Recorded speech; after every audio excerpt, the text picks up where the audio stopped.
Hey everyone, my name's Dylan. It's 2016 bike check. Started from the top, we got Colony tenacious bars and chrome. They're like really big and nice.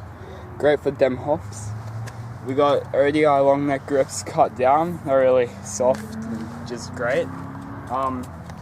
Academy top load stem in purple. Yeah, it's pretty alright. Premium integrated headset in green and black. Academy Pro forks on an Academy wheel. It's just Academy. Academy tires. Come back here, we got a BSD passenger Verve 2 frame. 20.75 long. Yeah. And here we got Primo bottom bracket and the Academy cranks with an Academy sprocket. Coming back here, we got a Colony seat, really comfortable on my ass, nice and cushiony for if you hit your dick on it.